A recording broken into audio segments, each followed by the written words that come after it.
Hay preguntas que se repiten continuamente en mi Instagram, en mis DMs, sobre cómo es la vida de una pintora. ¿Cuánto te pagan? ¿Si se puede vivir del arte? ¿Cómo son tus procesos creativos? ¿Cómo sabes cuando una obra está terminada?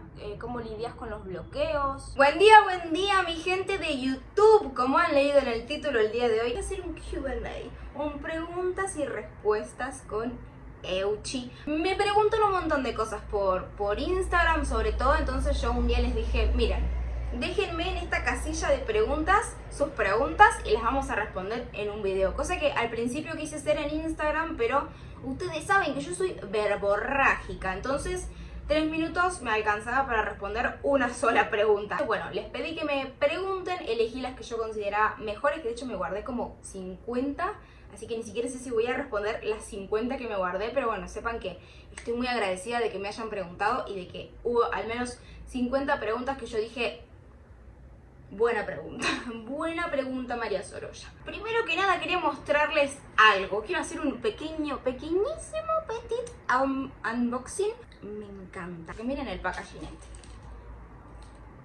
¿No merece? Esta tarjetita dice mi nombre. Voy a decirle a mis nietos que esta fue la invitación a mi bautismo. Miren qué lindo. Es esta plancha de stickers y les voy a mostrar. Esto fue este papelerío. Miren lo que es esta dulzura, petitiniña. Es una decoración. Ahora que lo pienso, podría ser florerito mini o podría ser como... Bueno, mi casa de hecho... lo que tenía decorando mi casa, según yo esto es decoración. Precioso, así que gracias Tina por esta maravilla. Seguramente quizás habrán visto esta pieza porque es bastante icónica de ella, esta pieza. La sodita. Estoy tomando unos ricos matecitos, espero que ustedes se hagan su propio mate y su té con leche, así charlamos. Si me están escuchando de Spotify, si me están viendo en YouTube, no importa. Voy a mencionar algunas cosas que van a tener imágenes ilustrativas, pero no hace falta realmente que lo vean, simplemente pueden escucharlo, así que comencemos. ¿Cuál fue la primera obra que pintaste de la cual te sentiste orgullosa? La realidad es que es muy curioso pensar en cómo cuando uno es niño, uno termina un dibujo o una pintura o lo que sea y uno se siente muy orgulloso, no por el resultado final, sino justamente por el proceso que le tomó. A este niño le tomó tanto tiempo llegar hasta ahí que haberlo terminado ya es un triunfo, y creo que eso es muy valeroso, porque fíjate cómo cuando uno va creciendo, uno se va poniendo cada vez más ambicioso, más técnico, cosas como que después tenés que tratar de romperlas, ¿no? La tecnicidad, por ejemplo. O sea, una vez que aprendes la técnica, lo primero que quieres hacer es romperla, porque ahí está el quiebre, la revolución, el cambio en el arte. Entonces es muy gracioso porque, claro, vos te pones grande y de pronto te pones tan autoexigente con tu obra que es una pregunta difícil de responder. Porque por un lado te mostraría algún dibujo mío de niña, donde seguramente me sentí orgullosa, pero te voy a responder como de adulta. Este es un autorretrato que hice en el año 2022. Fue la segunda pintura que hacía al óleo por fuera de la facultad, que en ese momento estaba cursando la Bellas Artes. Y quise hacer un autorretrato, no me gustó, me enojé, le pasé la mano por encima. O sea, esta imagen habrá durado a lo sumo, no sé, 5 minutos como mucho. O sea, arranqué y dije, no, y lo borré así. Y de pronto me gustó el resultado, que dije, bueno, me voy a animar, porque en ese momento había que animarse. Ahora ya es como, mamá, te muestro todo, no me importa nada, que espero, que así feo, si es lindo, no me importa. Pero en ese momento, claro, recién ni siquiera había arrancado realmente con las redes, pero bueno, en mi Instagram ahí tenía 2 seguidores. Yo subí la foto y gustó un montón, y de hecho me quisieron comprar, me compraron el original, y yo dije, mirá qué locura, así que saqué varios prints, varias réplicas, sería varias láminas de esta pintura, y las seguí vendiendo como réplicas, ¿no? Como prints. Y a día de hoy esta pintura sigue siendo la pintura que más vendí en mi vida. O sea, habré vendido 20 como mínimo de esta. Y claro, yo no le tenía nada de fe. A mí no me había gustado. Entonces aprendí dos cosas. Una, no tienes nada de lo que haces, aunque no te gusta. Porque dos, puede ser que lo que a vos no te guste, al público sí. Y no es que es importante lo que el público piense más que lo que vos pensás de tu propia obra, pero es interesante como mínimo ver eso que sucede y tener en cuenta para después que te vas a seguir poniendo exigente y te vas a seguir diciendo vos misma, sos una buena para nada, no sabes pintar esta mano. No, quizás, ¿qué es pintar bien, no? Porque para vos hiciste esta pintura, hablando de mí misma, y fue fea, pero para la gente estaba buena.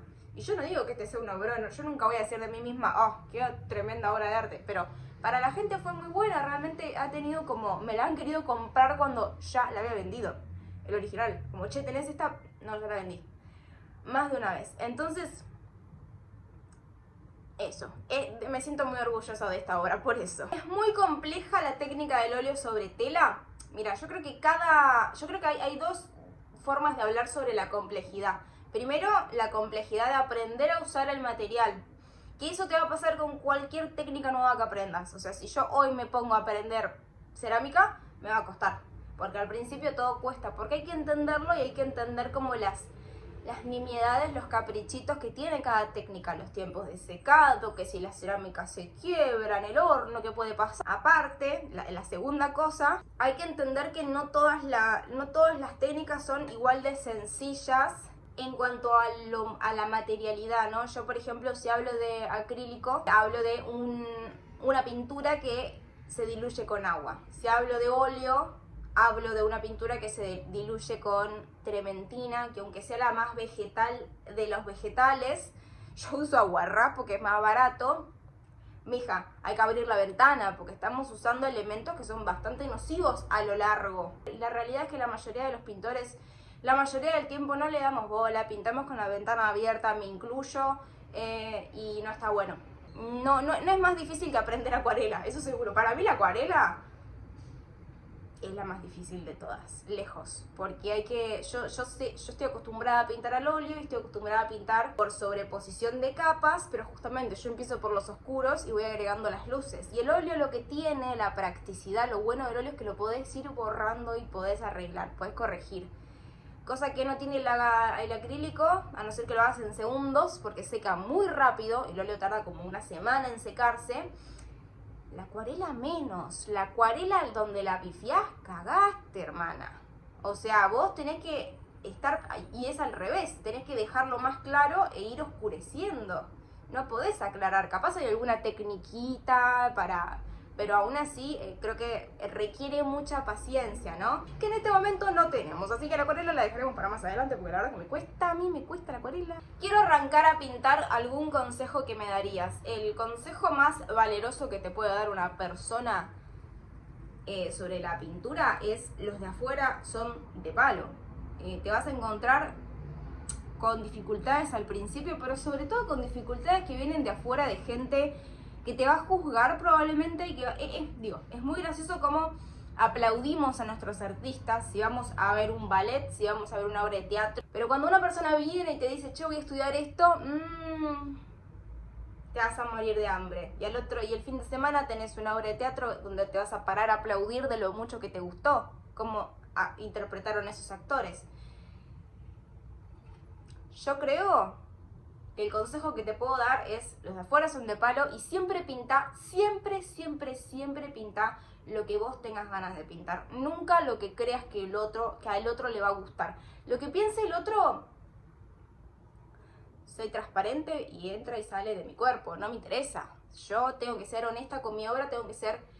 Porque si no soy honesta, si yo pinto para el espectador, si yo pinto para gustar, lo que va a terminar pasando es que me va a terminar encabronando pintar. Me va a terminar aburriendo, algo que nunca puede pasar. Me va a terminar aburriendo porque no es lo que yo quiero hacer. Entonces, hacer lo que quieras, como Barbie, sé lo que quieras hacer, ¿no? Pintar lo que quieras pintar, y no escuches, si el comentario es destructivo y no constructivo, ese comentario no entra. Te puedo usar de modelo para una pintura. A mí, de hecho, últimamente, no sé por qué, o sea, en general me han dibujado mucho, y ustedes saben porque yo los reposteo y los tengo en destacadas en mi Instagram. Obviamente, yo me dedico al arte, cuando ustedes me dibujan me parece una cosa maravillosa, me encanta que lo hagan, me siento muy bendecida. Pero últimamente justo pasó que me dibujaron un montón seguido y estuve reposteando como varios dibujitos. Me encanta que me dibujen, me encanta que hagan arte, chicos, obviamente, así que pintame lo que quieras, María Sorolla. ¿Crees en el amor? ¿Vos creés que yo sería pintora si no creyera en el amor? Yo tenía un profesor de escultura, que de hecho fue un profesor que tuve en un taller, y luego ese profesor me dijo, yo doy clases en esta facultad, venite a esta facultad, y yo terminé estudiando en ese profesorado de Bellas Artes donde él daba clases de escultura. Y este profe, me acuerdo que me quedó, esas frases que te dicen en todo, la esencia y te quedan. Decía, mientras nosotros esculpíamos del modelo vivo o el busto que estuviera ahí para que nosotros como que lo imitáramos, él nos decía, atención es amor. Ustedes están horas, días, años de su vida prestándole atención, tanta atención a las cosas, ¿no? Porque aprender a pintar, aprender a esculpir, aprender de anatomía es aprender a mirar. De anatomía o de naturaleza, lo que sea, lo que quieras replicar, es aprender a mirar. Primero hay que aprender a mirar, hay que entrenar la mano, porque yo la veo perfectamente y no la puedo pasar, no la puedo dibujar perfectamente, porque hay que aprender a mirar, a observar, a detenerse, a verla más allá de lo que uno está acostumbrado a ver, porque vos la ves a mi mano y lo primero que ves es lo que entiende tu cerebro, que es una mano. No la estás viendo con atención, no estás viendo que la punta de mis dedos son rojos, que acá en el medio, ay, está medio verdoso. No, aprender a mirar es eso. Que es algo que uno de pronto hace un clic y algo como que cambia. Aquellos que hayan pasado por la facultad me van a entender, pero de pronto de un día para el otro es como que hay como un clic que decís, lo entiendo todo. Y aprendes a mirar y dejas de ver una mano. Ves luz, ves oscuridad, ves la forma, ves el volumen, ves los pliegues. Y aprendes que no todo se oscurece con marrón, sino con el opuesto complementario. Eso es muy importante. Ahora que me fui de tema, chicos, ustedes me tienen que frenar cuando yo me voy de tema porque me voy. Cuestión que este profesor nos decía, ustedes son artistas porque ustedes aman lo que hacen, porque miren cuánta atención, cuánto tiempo de su vida, ¿no? Cuánto están observando, cuánto... Atención es amor. Ahí hay amor, ¿no? Hay amor al trabajo, hay compromiso. Y viene todo un poco de la mano, pienso yo, ¿no? Porque usé palabras, dije amor, dije compromiso y lo mezclé con el arte, pero se puede mezclar en absolutamente todo, ¿no? No solo en el amor del arte, el amor de pareja, el amor a la naturaleza, el amor ¿no? Amor es atención y atención es cuidado, atención es respeto, atención es te dedico parte de mi tiempo, que es lo más valioso que tenemos, nuestro tiempo, y que vivimos desperdiciando con boludeces a veces. Te doy lo más preciado que tengo porque te amo. Creo en el amor, y no solo creo en el amor, sino que creo que el amor es lo único capaz de salvar a este mundo, que así como bien, yo no quiero ser pesimista. Yo soy una persona muy optimista en general, pero no sé, a veces uno ve las noticias y dice, chicos, what the fuck.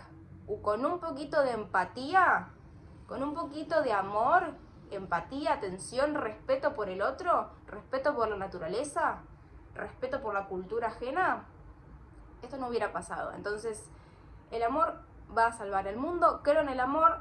Sí, claro que sí. Pero además, chicos, yo soy artista. Si tu pregunta era si creo en el amor de pareja, yo creo que un beso lo cura todo. Café o té, mate, muchas veces al día. Me gusta mucho tomar mate. De hecho, el otro día, yo en general cuando hago mis videos, a ver, lo que tiene el mate es muy compañero, ¿no? Por lo general cuando estoy grabando, suelo estar tomando mate porque me acompaña de alguna manera, ¿no? Simbólica o no simbólica, no sé, me acompaña. Cuestión, el otro día en un video, en el video de los verdes, y claro, yo estoy con un mate en la mano hablando y en ningún momento estoy... Porque esa parte la voy a cortar, porque ¿para qué voy a dejar en el video el momento en el que estoy tomando... Momento de silencio, ruiditos de mate. Esas partes obviamente las iba a cortar. Pero bueno, un chavo me respondió como... ¿Qué poser que sos? No sé para qué te filmas agarrando un mate. Encima ustedes saben que mi mate mi mate podrió. En Instagram siempre hago el chiste del mate podrió. O sea, este mate es un mate que está usado, hijo. ¿Por qué posaría con un mate en la mano? Aparte que yo no puedo creer a dónde hemos llegado, mi gente porteña. Y no me incluyo, porque no lo soy. Pero a dónde hemos llegado, mi gente porteña, que tener un mate es de poser, ¿no? Hasta donde yo sabía tener uno de esos termos Stanley más grande que mi cabeza, eso era poser. Tener uno de esos mates gigantes, vasos gigantes llenos de agua y decir, me hidrato un montón. Yo pensé que eso era de poser. Eso me daba un poco de vergüenza y cringe verlo. Muy grande ese termo, María Sorolla. ¿Dónde te lo llevas ese termo? ¿En una mochila de camping? No sé. Pero bueno, ahora aparentemente ser poser es tener un mate en la mano. Déjame de joder. ¿Cuándo venís a exponer a Córdoba? Cuando me inviten. Si vos estás viendo esto y sos una persona que tiene una galería en Córdoba y querés que yo vaya y exponga, invítame. Hago lo que sé. Llevo Fernet. Uno de mis deseos es poder exponer fuera de lo que vendría a ser Capital Federal. Exponer en otras provincias de mi país me encantaría. Y Córdoba me parece de las provincias más hermosas de Argentina. Así que me encantaría ir a Córdoba porque sí. Al laberinto de los cocos y exponer. ¿Por qué y cuándo comprendiste que la pintura era el camino? Me parece completamente delirante obligar a un adolescente de 18 años que está terminando el secundario a que sepa qué tiene que hacer por el resto de su vida. Me parece absolutamente delirante que haya padres apretando a sus hijos para que sepan qué quieren hacer. No es normal decidir a los 18 años qué quieres hacer para el resto de tu vida. Eso lo quiero aclarar primero. Y después decir que yo fui uno de esos casos milagrosos que siempre supieron que querían hacer, porque mi familia atestigua y da fe a que yo desde el día que me pusieron un crayón en la mano no lo solté hasta hoy y nunca lo haré. Para mí siempre fue el dibujo, el medio, el sublimador, pero lo voy a unir con esta segunda pregunta que dice: ¿te acordás el momento en el que te supiste que te querías dedicar a esto? Me acuerdo el momento en el que pasé de que me guste dibujar a que una persona me diga, che, ¿vos sabías que te puedes dedicar a esto? ¿Que puede ser tu trabajo? Ese momento me lo acuerdo y fue muy importante y sucedió en cuarto grado. Yo me había mudado de Entre Ríos a Buenos Aires. Yo en Entre Ríos no tenía plástica. Acá en Buenos Aires sí había plástica. Y tenía una profesora. La seño de plástica era una loca. O sea, se notaba, loca linda. Se notaba que ella era artista. Porque ella era fanática de Kandinsky. Eso me acuerdo patente. No me acuerdo el nombre de la seño. Lamento. Pero esta seño era fanática de Kandinsky. Lo mencionaba todo el tiempo. Y vos cuando sos chico te cuesta entender la abstracción. Entonces estábamos todos como, no, esta señora debe estar loca. Debe estar loca. Entonces ella venía con muchas ganas, no de dar cátedra, porque sí, con muchas ganas de que a vos te interese el arte. Entonces ella, me acuerdo que venía a cada clase, nos hacemos una ronda en el piso, lo cual es muy importante, como pedagógico, una ronda en el piso porque somos todos iguales. Y ella se ponía y nos mostraba, cada clase traía un libro de un artista distinto.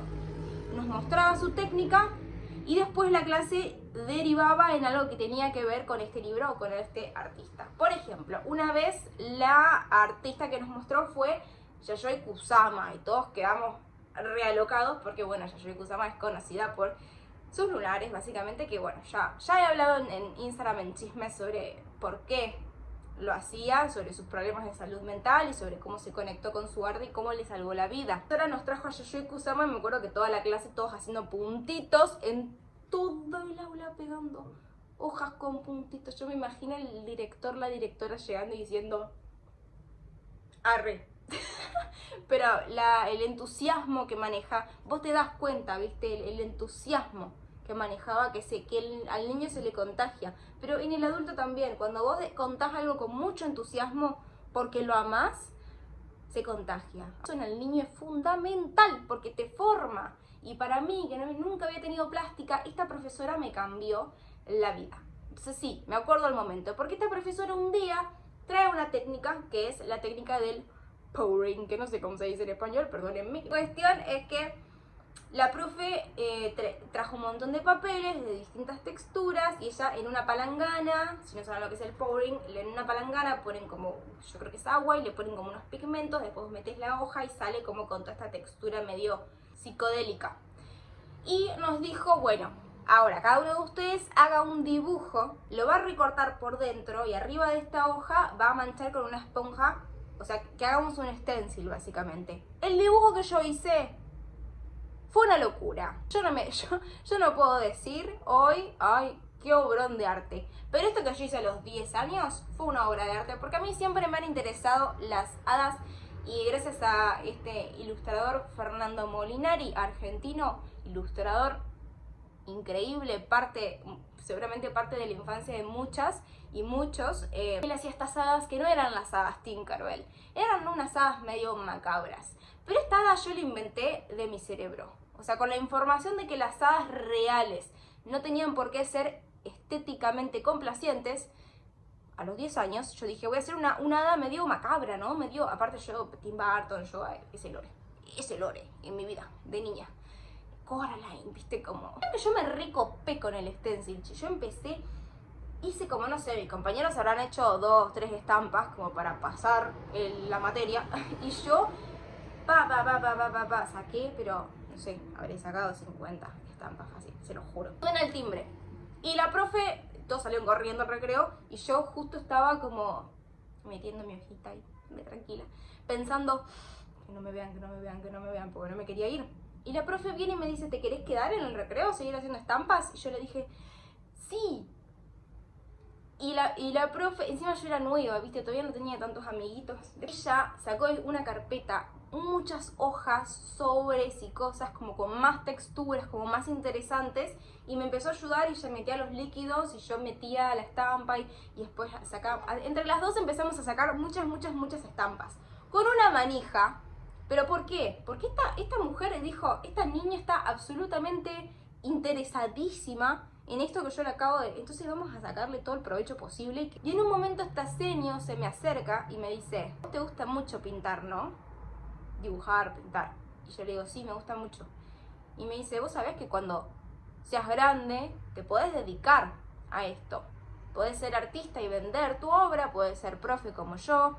Cuestión que yo llegué a mi casa, papá, quiero ser artista cuando sea grande. Y mi papá, ¿qué medios trabajás aparte de la pintura? Yo creo, he aprendido sobre todo en mi transcurso por la facultad, he experimentado, ¿no?, con muchas técnicas y me di cuenta que cada técnica tiene su particularidad, sus tiempos, sus cositas, ¿no? Entonces creo que puede ser genial digo, porque es lo que yo hago. Por ejemplo, el grabado es una técnica que al principio invita a la pausa, pero que tiene la chance de que vos podés sacar muchísimas, infinitas estampas de ese taco. Entonces tenés esa particularidad de la repetición. Cuando vos estás haciendo tu arte, cuando vos estás haciendo tu obra y tenés un argumento, quizás el lenguaje plástico que uses puede acompañar el argumento. ¿Me explico? Si vos estás haciendo algo que necesitas que sea inmediato, quizás lo mejor es hacer una ilustración, porque necesito sacar esto inmediatamente. Si vos necesitas que algo sea repetitivo, porque parte de tu argumento psicológico, ni siquiera estoy diciendo que vos después vayas a mostrar 800 estampas, quizás mostrás una, pero parte del proceso creativo es que vos necesitas convivir con esto porque, por ejemplo, estás duelando. Y cuando estás duelando y estás en el momento en el que lo estás sublimando en el arte y necesitas soltarlo, quizás la técnica, se me ocurre, la técnica de la repetición puede ayudar a ese proceso creativo, porque necesito hacerlo hasta que lo cure, hasta que lo sane. Necesito repetirlo las veces que sean necesarias para duelarlo, ¿no? Para entenderlo. El argumento, cuando el argumento acompaña a la técnica, o cuando la técnica acompaña al argumento, es donde ocurre la magia. Podemos usar a nuestro favor una técnica porque es parte del argumento que queremos contar.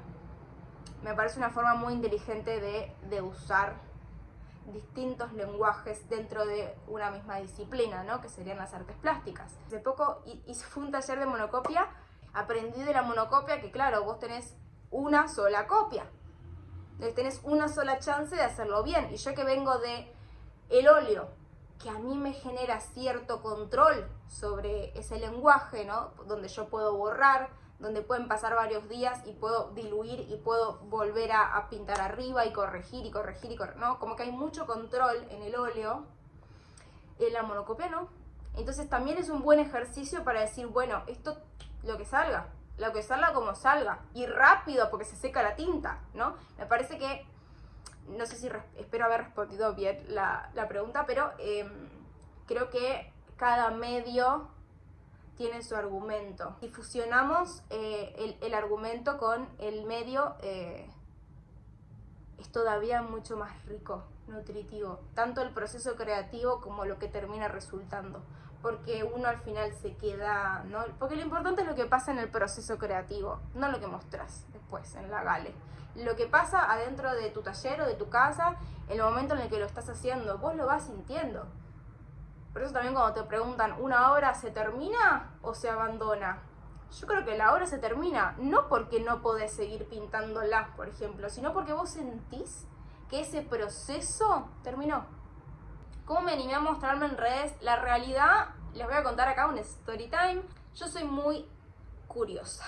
Yo soy una persona que agarra mucho dato curioso y se lo guarda por siempre. Me quedó de la facultad tanto dato curioso, aparte de seguir estudiar no termina cuando terminás la facultad y te recibís. Estudiar no termina nunca en la vida. Uno estudia toda su vida. Uno estudia leyendo y uno estudia pintando. Yo seguí investigando y cada dato curioso que yo iba, y yo lo investigaba, pero lo investigaba. Me explico, como que voy a buscar toda la información posible para hacerme todo el árbol genealógico. Y esto antes de que existiera ChatGPT, ¿no? Imagínense, era realmente entrar a todos los links de Google a buscar, entrar a todos los videos de YouTube. Así recapitulé un montón de datos curiosos de que yo soy una persona curiosa y chismosa, obviamente. Entonces, claro, me acuerdo que un día yo tenía mi Instagram de arte donde tenía 3 dibujos feos y, según yo, y 2 seguidores. Entonces yo agarré y subí como, me enteré de un chisme del cual voy a hablar en un video porque amerita, voy a hacer un especial de historia del arte, datos curiosos y amor, y voy a añadir este chisme que fue mi primer chisme de historia del arte en Instagram, que fue la historia de Simonetta Vespucci y Sandro Botticelli. Esta Simonetta Vespucci y el pintor es Sandro Botticelli. Sí, por supuesto que la conoces. No sabes la historia que hay atrás. Y no la busques porque yo te la voy a contar en breve algún día cuando haga el video. Cuestión que un día yo hice historias en mi Instagram contando contextos, el chisme, ¿no? Toda la data que yo había... Hice como 900 historias contando un chisme. Y un amigo me dijo... Está buenísimo el chisme. El tema es que nadie se va a detener a leer todo tu texto. Pero vos que hablas hasta por los codos, capaz estaría bueno que vos te grabes y cuentes el chisme y lo subas a Reels. Capaz te funciona. Me súper funcionó y fue el comienzo de algo mucho más grande, ¿no? Solo lo hice porque no tengo vergüenza, la verdad.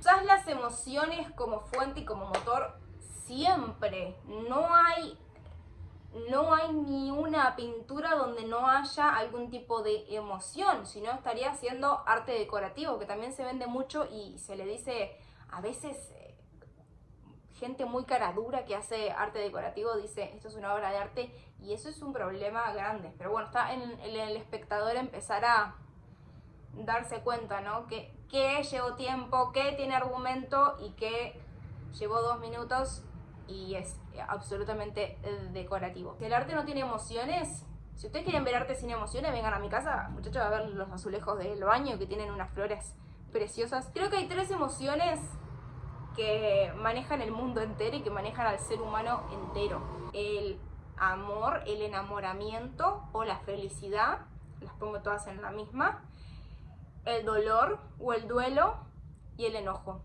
Pero son 3 emociones que funcionan muy distinto, porque la felicidad, el enamoramiento, el amor, es algo que uno a veces da por sentado, ¿no? Y uno lo vive el presente del amor y de la felicidad y no se da cuenta que está siendo feliz y no está siendo lo suficientemente agradecido en ese momento no está reconociendo, porque uno normaliza la felicidad. Cuando quizás no estamos todo el tiempo felices, pero cuando aparece esa felicidad, el amor, el enamoramiento, cuando de pronto estás teniendo un mes increíble de tu vida, no lo estás reconociendo, lo estás normalizando. Entonces muchas veces pasa que eso no te das cuenta y no lo llevas al lienzo, o al menos me pasa a mí. Digo, mucha gente que, como cuando le hicieron esta entrevista a Spinetta, que le preguntaban como, ¿por qué todas las canciones buenas son tristes? Porque cuando estás feliz, estás tan ocupado estando feliz y viviendo en el presente que no te acordás de llevarlo. Ojalá que sí. Ojalá que la próxima vez que me enamore y lo ponga en una pintura. El enojo, lo que pasa con el enojo es la más cabrona de todas, porque es absolutamente inservible. El enojo es adrenalina que se queda acumulada dentro tuyo y que te termina enfermando. Entonces mi consejo es tratar de no enojarte, re difícil igual. Creo que es muy potenciador pintar el enojo, porque es una forma de sacarlo, porque es re difícil sacarse el enojo, ¿o no? El duelo, en cambio, la tristeza, uno está triste, uno llora, y cuando vos llorás, esa emoción circula y esa emoción de alguna manera está saliendo de tu cuerpo. Es mucho más fácil pintar la tristeza porque vos buscás inconscientemente sacarla. Llorando la está sacando, pintando la está sacando. Por eso quizás uno dice, ay, ¿por qué la mayoría de las obras son tristes? O ¿por qué pinto mejor? Esta cosa estúpida. Pinto mejor cuando estoy triste. O pinto más cuando estoy triste. No, es que es lo más simple y lo más obvio que como ser humano que te va a salir. Y esta pregunta la voy a enganchar con esta otra pregunta. ¿Cuál es la batalla interna más fuerte que te dio pintar? El duelo. Pintar sobre la pérdida de una persona fue lo más doloroso, porque no era solo terminar, no era solo pintar algo que dolía, no era solo pintar llorando, sino que era el proceso creativo de decir, en el momento en el que yo suelte esta pintura, un poco termina también el duelo, y un poco suelto. Y lo que pasa con el duelo es que al principio uno no quiere soltar. Aunque la persona se haya ido, ¿no? Uno no quiere soltar. También es importante decir que hay distintos tipos de duelo. Yo estoy hablando del duelo de perder un ser querido, o sea, esos duelos que son jodidos. Uno no quiere soltar al principio, entonces uno tampoco quiere soltar la obra. Yo he estado pintando un año entero obras porque me costaba soltarlas. Cuando el proceso creativo acompaña la emoción, creo que es súper nutritivo. No solo para uno que está sublimando sus emociones, sino también porque se nota, en la pintura se nota. Si sabes ver, se nota cuando una pintura tiene alma y cuando no. Cuando hay emoción, cuando hay argumento. Y no hace falta que te lo diga el artista, no hace falta que yo me pare al lado tuyo y te diga, che, esta pintura habla de que yo... Se nota. ¿Siempre tuviste el mismo estilo y tips para el estilo? Acá esto me parece una pregunta muy importante, porque al menos a mí durante mi adolescencia yo estaba muy desesperada viendo a mis referentes y buscando mi estilo. Y es muy gracioso porque para mí fue muy desesperante buscar mi estilo. Buscaba videos de cómo encontrar mi estilo más rápido. No hay nada que yo te pueda decir y que nadie te pueda decir que te vaya a ayudar, porque tu estilo es eso que aparece cuando vos dejas de buscarlo. Tu estilo es eso que aparece cuando vos pintas lo que sea que te salga, como te salga, sin estar pensando en tus referentes. ¿El estilo me fue cambiando? Por supuesto que sí, como debe ser. Me parece que un pintor que no, uno se va transformando como persona a lo largo de la vida. Si un pintor pinta hace 30 años de la misma manera, dudemos de ese pintor. Que ese señor encontró una fórmula que vio que funcionó y se quedó ahí y repitió y repitió y repitió para vender. Y ese no es un artista, ese es un comerciante. ¿Tenés algún sueño, algún museo en el que te gustaría exponer? A mí me gustaría exponer en el Museo Nacional de Bellas Artes, porque si yo voy a manifestar y voy a soñar grande. ¿Cómo manejás los bajones creativos? Yo no tengo bajones creativos, yo tengo bajones y me pongo creativa. Pero si te referís a los bloqueos artísticos, déjame decirte una cosa, María Sorolla de las Mercedes. El bloqueo artístico no existe y te voy a dar unos tips o te voy a contar por qué, no sé, tómalo como quieras tomarlo. Y hay dos cosas que suceden cuando vos estás haciendo una pintura que no podés seguir. La primera, vos imaginate que estás vibrando acá y tenés esta pregunta, por ejemplo, o tenés esta idea, tenés este argumento, lo que sea, y lo estás llevando a la pintura, ¿no? Entonces, esta sos vos y esta es tu obra. Y mientras vos estás pintando, ya te lo respondiste. Y ya no vibras acá. Entonces esto ya no te está contestando, ya no te está sirviendo. Entonces esto hay que soltarlo porque ya no, y hay que empezar otra para que vibre acá. Porque ya te respondió, no la terminaste y ya te respondió. Ya terminó esa pintura. No es que estás bloqueada, es que esa pintura ya no tiene nada más que darte ni que darle al mundo. O quizás lo que sucede es que estás buscando la manera de encontrarla, pero eso no es un bloqueo, eso es parte del proceso creativo. Estás buscando la manera de cómo, yo creo que ese es el trabajo, no del pintor, del artista. Cómo digo lo que quiero decir, cómo plasmo esta emoción, por dónde empiezo, ¿no? Pensando en la composición de una pintura, por ejemplo. Quizás hice este dibujo, hice este boceto y no es la manera. Borro. Vuelvo a empezar, borro. Vuelvo a empezar, borro. Quizás es que todavía no encontraste la manera de cómo decirlo, pero déjame decirte algo que a mí me pasó, que es que yo dejé de scrollear, me desinstalé Pinterest, que no sirve para nada más que para generarte más bloqueo creativo. Te la tiro. Si vos sos artista, yo te juro que el arte está dentro tuyo. Yo en el momento en el que dejé de scrollear, dejé de mirar fotos, incluso dejé de mirar arte de otra gente, o sea, realmente dejé las imágenes. Ustedes no se dan cuenta de lo sobreestimulados que estamos todo el tiempo de imágenes. Eso genera bloqueo creativo. ¿Por qué? Porque estás tan lleno de imágenes que no hay espacio para crear nuevas. Y la creación no viene porque una imagen de Pinterest te dio una idea. Si vos sos creador, la idea está dentro tuyo. Siempre lo va a estar. Pensando, ¡pum!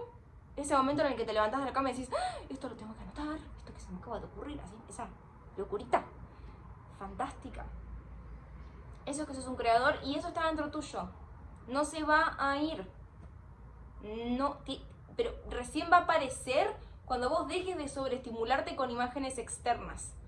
Este es un consejo, por si estás en un momento en el que como que no sabes para dónde ir. Deja de consumir cosa ajena, empezá a consumir cosa propia. ¿Qué color sos y cuál te gustaría ser? Esto es una pregunta genial, porque generalmente me preguntan qué color, cuál es tu color favorito.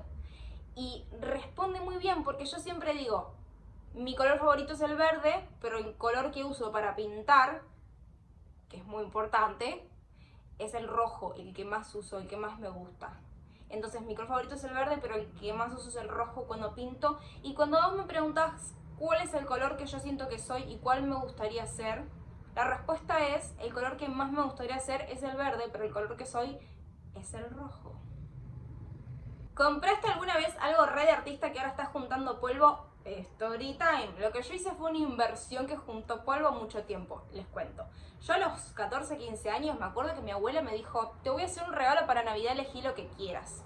Y yo elegí que me compre la Wacom Bamboo, que en ese momento medio que era medio nueva, no había muchas, ni siquiera sé si existía per se existía la tablet, pero no la tableta gráfica para mirar. La Wacom Bamboo es esta, es la que vos no mirás la pantalla, tenés la pantalla opaca y vos tenés que activar tu cerebro para dibujar acá y mirar la pantalla y ¿me explico? Y yo me la regaló mi abuela y yo la guardé a los 14 años y no la usé hasta los 20, hasta la pandemia, que un día dije, voy a agarrar esto, me voy a descargar Photoshop y voy a empezar a dibujar de manera digital. Estuve toda la pandemia, me ha salvado la vida la Wacom, toda la pandemia la pasé como tratando de mejorar. En ese momento para mí era muy importante dibujar hegemónicamente y dibujar bien el cuerpo humano y qué sé yo. Entonces me la pasé estudiando, pero estuve todos los días, horas y horas dibujando, tratando de aprender, ¿no? De aprender a dibujar mejor anatomía. Entonces es como que hice una inversión que estuvo juntando polvo mucho tiempo, pero después sirvió muchísimo. Y la usé tanto que ya falleció esa Wacom. Me encantaría tener otra. Wacom. ¿Quién fue la primera persona que me inspiró a hacer arte? Caloi. Caloy en su tinta. Caloy es un historietista argentino muy importante, pero él tenía un programa que se llamaba Caloy en su tinta en los 90, tempranos 2000, que él reunía como un montón de cortometrajes ilustrados o animados y los pasaba en su programa. Y eso a mí me cambió la infancia, o sea, me acompañó muchísimo y fue para mí de mucha inspiración. ¿Es que hay algo que no apreciemos o que pasemos por alto? Sí, el otro, el prójimo, al que tenemos al lado muchas veces. Creo que estamos en una era de robots y de pantallas. Creo que nos estamos perdiendo del otro, estamos pasando por alto al otro, estamos perdiendo empatía, por ende, y eso es muy peligroso. Porque no es parte de la condición humana. Toda esta tecnología no es parte del ser humano. Película favorita sobre arte. No sé si es mi favorita, pero Loving Vincent. Porque la verdad es que es una película que es un stop motion. Esta película está hecha por muchos artistas que hicieron frame por frame, hicieron pinturas con el estilo de Van Gogh para hacer toda esta película. O sea, esta película tuvo mucho artista laburando, tuvo mucho tiempo de producción y creo que es algo que hoy, donde todo se hace en un segundo con IA, esta cosa horrorosa, hay que valorar más todavía estas cosas, porque esto es laburo genuino, esto es laburo analógico y aparte visualmente es una maravilla. Tiene momentos en los que se retratan como cuadros reales o paisajes reales de pinturas de Van Gogh. Es una locura, vayan a verlo. Yo la fui a ver al cine 2 veces. ¿Cuál es tu teoría conspirativa favorita? Las sirenas. Estoy más que convencida de que sí existen. ¿Cuáles son tus trabajos mejores pagos como artista? Parte de mi trabajo como artista es la pintura y otra parte también es las redes y las colaboraciones con marcas. En general, mis trabajos mejores pagos siempre son vender mis obras originales, es decir, no las que hago por encargo, porque hago retratos por encargo, sino la pintura que yo ya tengo hecha, digamos, vender pinturas de mi serie, vender esos originales, siempre es como el peso monetario más importante, la entrada más importante de dinero. También lo es colaboraciones con marcas muy importantes, ayuda. Así que un poco de todo. Pero bueno, acaba la pregunta que me hacen todo el tiempo, que ni siquiera me la hicieron tantas personas que la voy a hacer así nomás al aire, que es: ¿se puede vivir del arte? Se puede vivir del arte. Yo vivo del arte. Así que aliento, compañera. Ovario. Se puede. Cree en vos y sé tenaz. Siempre. De hecho, otra persona me preguntó como si alguien de mi familia era artista o si tuve apoyo de mi familia. No. Como cualquier emprendimiento, casi te diría, tenés que tomártelo muy en serio. Es decir, lo primero que tenés que hacer es creerte que es un trabajo, porque muchas veces pasa que el artista que no se lo toma como un trabajo, primero cree que es un trabajo. En el momento en el que te creas que es un trabajo, empieza a hacer todo lo posible para que eso genere dinero. Y todo lo posible es, a veces, quizás tenés que hacer una colaboración con una marca, lo que sea, pero es parte. Siempre sin irte del eje que es el arte, ¿no? Siempre la comunicación que haga, la colaboración que haga, siempre va a tener que ver con esto, ¿no? Con el arte. Después vos pintás y está toda la parte más divertida, quizás, de ser artista, más necesaria. Pero cada camino es distinto, yo no tengo la respuesta, pero puedo decirte que yo lo he logrado, y si yo lo logré, vos también. Vos también, María Sorolla. Fuerza. Gracias a ustedes por su apoyo, por su escucha y por llegar al final de este video. Gracias.